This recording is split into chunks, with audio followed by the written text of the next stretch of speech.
नमस्कार, स्वागत है आपका एबीपी न्यूज में। आपके साथ मैं हूं अखिलेश आनंद। बच्चे दो ही अच्छे, इस पर बहस फिर तेज हो गई है। संघ प्रमुख मोहन भागवत के बयान के बाद पक्ष और विपक्ष में तर्क दिए जा रहे हैं, पर इस सच को कौन झुठला सकता है कि बढ़ती आबादी देश की बड़ी समस्या बन चुकी है। हर साल 1.5 करोड़ की आबादी भारत में बढ़ जाती है और हर साल 1 करोड़ बेरोजगार बढ़ जाते हैं। गरीबी कम होने का नाम नहीं ले रही।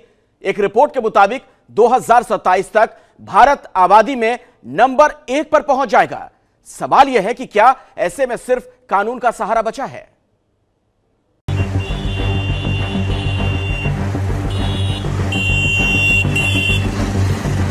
छुट्टियां मनाने जाएंगे तो भी,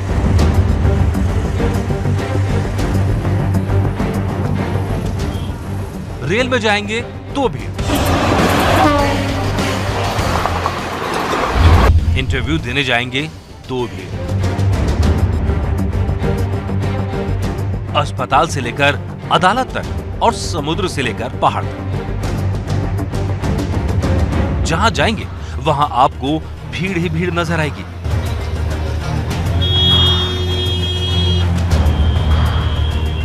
कुल मिलाकर नजर आएगा भारत पर गिरता आबादी बम।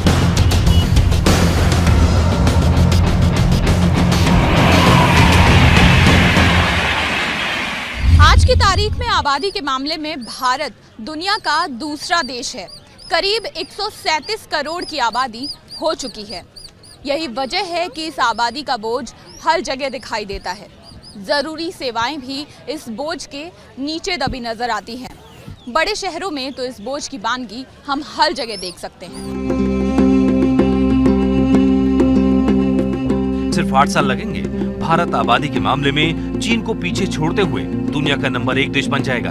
और ये कोई तमगा नहीं होगा जिस पर हम गर्व कर सकें। अनुमान के मुताबिक साल 2019 में भारत की आबादी है 137 करोड़, जबकि चीन की आबादी है 143 करोड़। जबकि अब से 8 साल बाद भारत चीन को आबादी के मामले में पछाड़ देगा।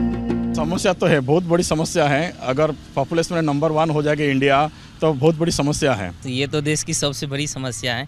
इसमें क्या है, गवर्नमेंट भी जिम्मेदार है। और हमें देखा जाए, अगर हम गांव के साइड में जाते हैं तो वहाँ पे 5-5, 10-10 बच्चे करते हैं लोग सब।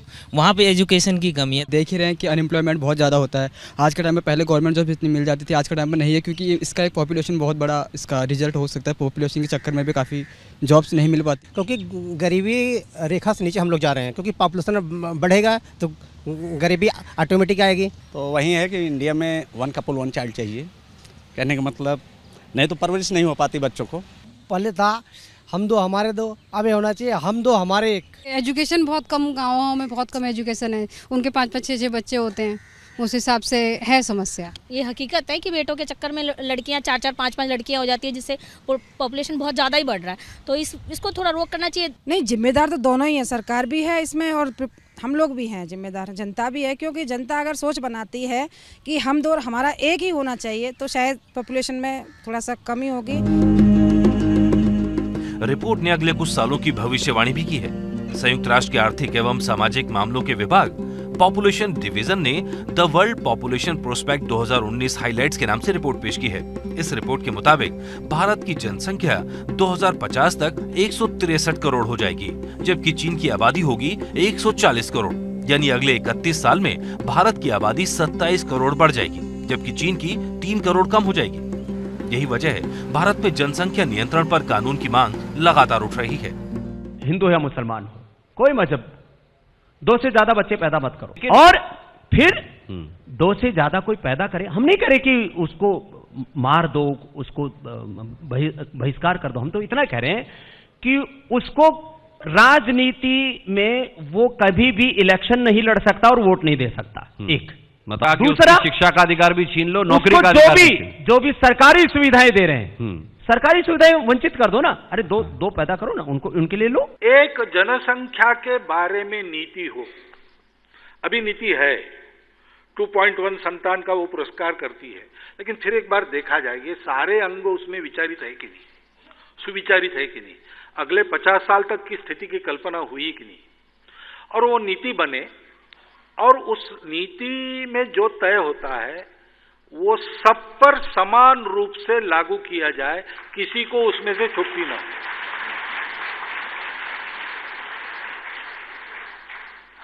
जहां समस्या है वहां पहले उपाय हो।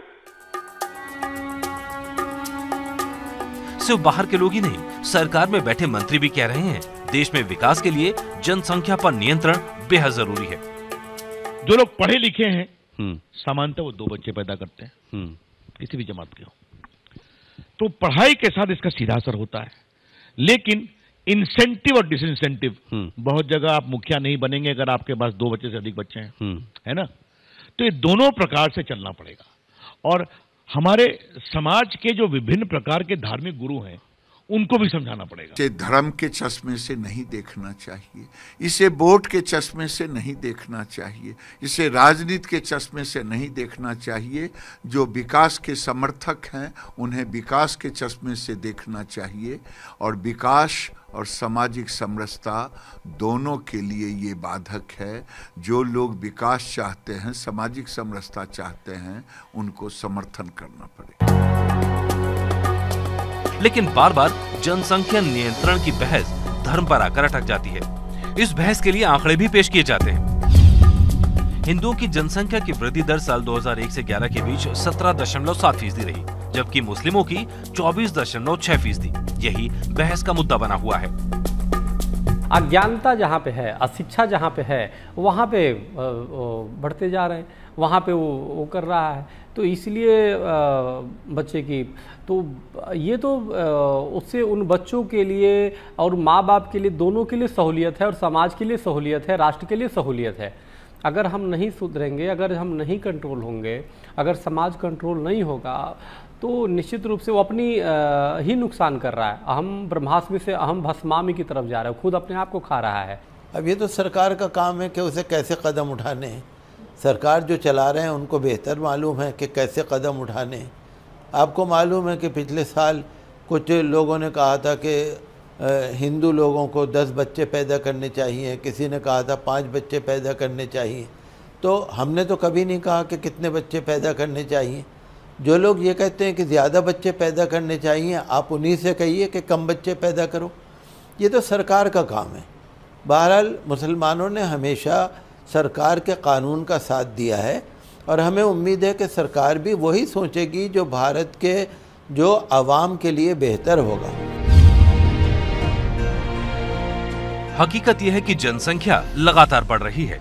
आजादी के समय भारत की जनसंख्या 33 करोड़ थी, जो अब 4 गुने से ज्यादा बढ़ गई है और 2050 तक 5 गुना तक बढ़ जाएगी। यानी करीब करीब 100 सालों में 5 गुना होने का अनुमान लगाया जा रहा है। फिलहाल भारत की जनसंख्या विश्व जनसंख्या का करीब 18% है, जबकि भूभाग के लिहाज से हमारे पास 2.5% जमीन है, सिर्फ 4% जल संसाधन है, जबकि विश्व में बीमारियों के बोझ का 20% हिस्सा अकेले भारत पर है। बढ़ती आबादी के चलते बड़े पैमाने पर बेरोजगारी पैदा हो ही रही है। हर साल देश में करीब करीब 1.5 करोड़ आबादी बढ़ जाती है। सवाल ये है कि इतनी बड़ी जनसंख्या की जरूरतों को कैसे पूरा किया जाए। इस आबादी को भोजन मुहैया कराने के लिए जरूरी है कि हमारा खाद्यान्न उत्पादन प्रतिवर्ष 54 लाख टन से बढ़े, जबकि वो औसतन 40 लाख टन प्रतिवर्ष की दर से बढ़ पा रहा है। 1975 में प्रति स्क्वायर किलोमीटर 209 की आबादी थी, जबकि आज ये आंकड़ा 460 हो गया है। जानकार कहते हैं जनसंख्या बढ़ने का नुकसान हर किसी को उठाना पड़ता है। रोजगार के क्षेत्र में ही आप देख लें, एक बहुत बड़ी आबादी युवाओं की, जो आप कुछ को एकोमोडेट करते हैं तो उसके बाद हर देखा जाए तो भारत की अर्थव्यवस्था का अगर आप अध्ययन करें तो लगभग हर साल 1 करोड़ के आसपास एडिशनल युवा जो है वो आबादी की दृष्टि से अगर आप देखें तो रोजगार पाने की कतार में खड़ा हो जाता है। तो किसी भी देश की सरकार के लिए इतनी बढ़ती हुई आबादी को एकोमोडेट करना बहुत कठिन बात होती है। जानकारों का मानना है अशिक्षा, गरीबी, स्वास्थ्य के प्रति जागरूकता का अभाव और अंधविश्वास वो वजह हैं जिनकी वजह से आबादी का बढ़ना रुकने का नाम नहीं ले रहा। देखिए, भारत में जनसंख्या बढ़ने का कारण, एक तो सबसे बड़ा जो कारण है वो सामाजिक जागरूकता का अभाव है। एक पीढ़ी दर पीढ़ी एक जो सोच चली आई कि मतलब पुत्र की कामना के साथ पुत्रियों की लाइन लगती चली गई। ये किसी विशेष एक धर्म की बात नहीं रही, ये लगभग भारत में जितने भी धर्म को मानने वाले लोग हैं सभी जगह ये स्थिति देखी गई है। ऐसा नहीं है, इस बारे में कानून बनाने वाले नहीं सोच रहे। साल 2018 में जनसंख्या नियंत्रण पर एक प्राइवेट बिल संसद में रखा गया था। उस वक्त भी इस मुद्दे पर जमकर चर्चा हुई।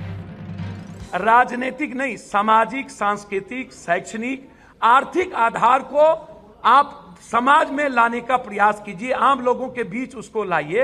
आम आदमी के भीतर एक चेतना की आवश्यकता है, आम आदमी के भीतर एक बेहतर चिंतन की आवश्यकता है, और बेहतर चिंतन एक आध्यात्मिक, नैतिक ऐसे ही व्यक्ति कर सकते हैं।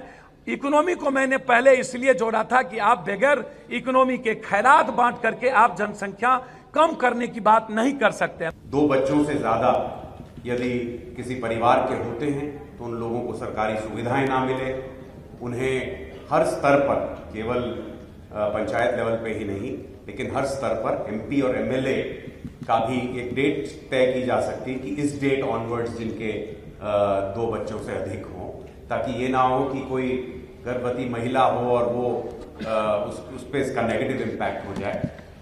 तो वो डेट तय करते हुए इस चीज को सुनिश्चित किया जाए कि उन लोगों को चुनाव लड़ने की भी अनुमति ना हो। अब बताइए, कौन सी सरकार,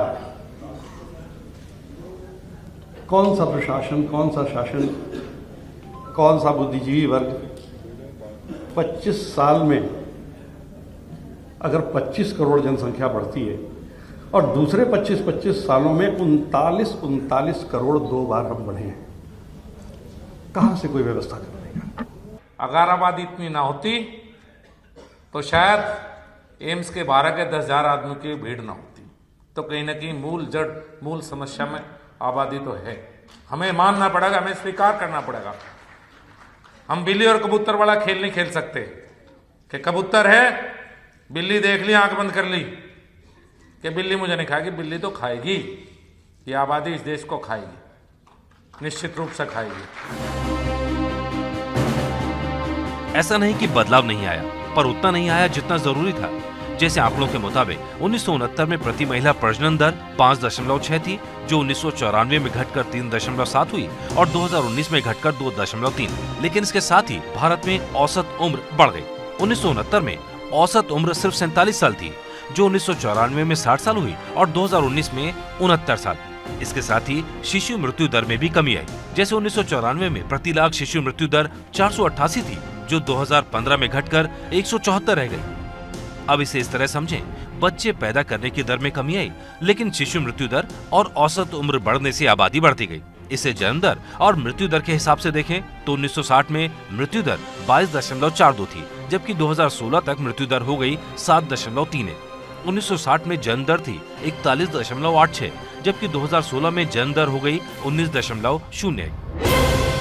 बेहतर होती स्वास्थ्य सेवाओं ने औसत उम्र तो बढ़ा दी है और साथ ही जनसंख्या भी।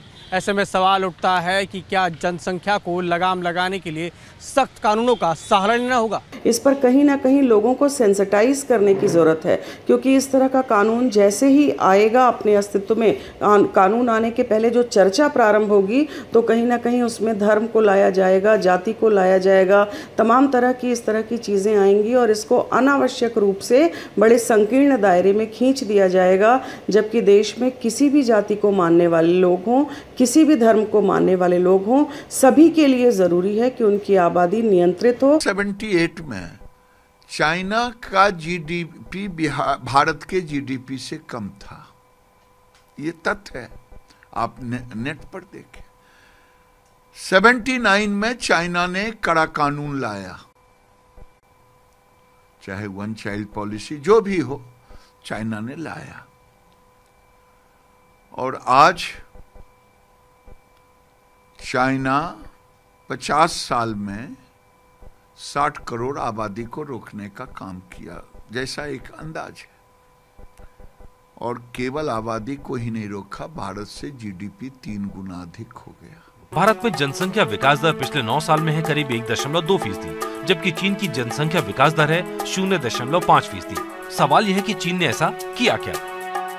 चीन ने आबादी रोकने के लिए 3 दशक पहले एक बच्चे की पॉलिसी लागू करा दी थी। 1979 में चीन ने ये पॉलिसी लागू की थी। इसके तहत किसी भी दंपत्ति को बच्चा पैदा करने से पहले सरकार से एक सर्टिफिकेट लेना होता था।